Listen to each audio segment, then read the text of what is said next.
Standard first, subject English, 8.3 bingo. Bingo हा एक खेळ आहे.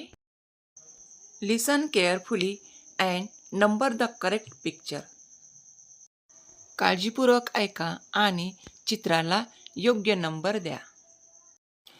बघा मुलांनो, इथे तुम्हाला काही वाक्य लिहिलेले दिसत आहेत आणि काही चित्र देखील दिसत आहेत. मग हा खेळ असा आहे की या प्रत्येक चित्रावर एक वाक्य लिहिलेले आहे.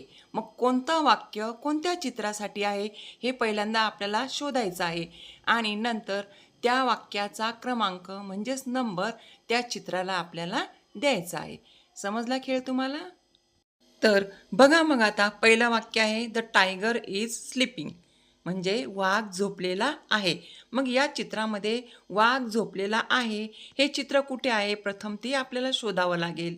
आणि वाक्य 1 नंबरचं आहे म्हणून वाघाच्या चित्राला 1 नंबर आपल्याला द्यावा लागेल. आता पुढील 2 नंबरचं वाक्य आहे द डिअर इज रनिंग, हरिण पळत आहे. मग हरिण असलेल्या चित्राला आपल्याला 2 नंबर द्यावा लागेल. 3 नंबरचं वाक्य आहे द क्रो इज फ्लाइंग, म्हणजे कावळा उडत आहे. मग कावळा असलेलं चित्र आपल्याला बघावं लागणार आहे आणि त्या वाक्याचा नंबर 3 आहे म्हणून त्या चित्राला सुद्धा आपल्याला 3 हा क्रमांक द्यावा लागेल. 4 नंबरचं वाक्य आहे द पिकॉक इज डान्सिंग, म्हणजे मोर नाचत आहे. मोर नाचत असलेलं चित्र आपल्याला बघावं लागणार आहे आणि त्या चित्राला 4 नंबर आपल्याला द्यावा लागणार आहे. 5 नंबरचं वाक्य बघा, आजी इज कटिंग व्हेजिटेबल्स, म्हणजे आजी भाजीपाला कापत आहे.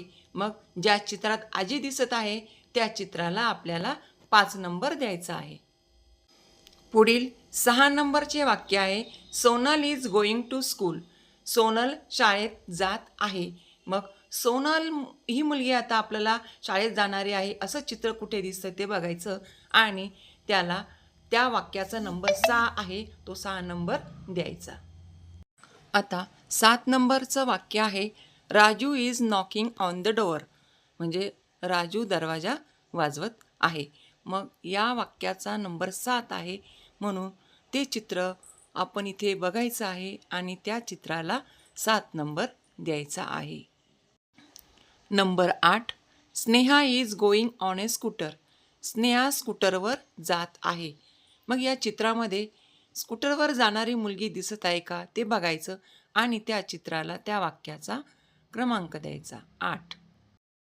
नंबर 9 कपिल इज ड्रायव्हिंग अ बस, कपिल गाडी चालवत आहे.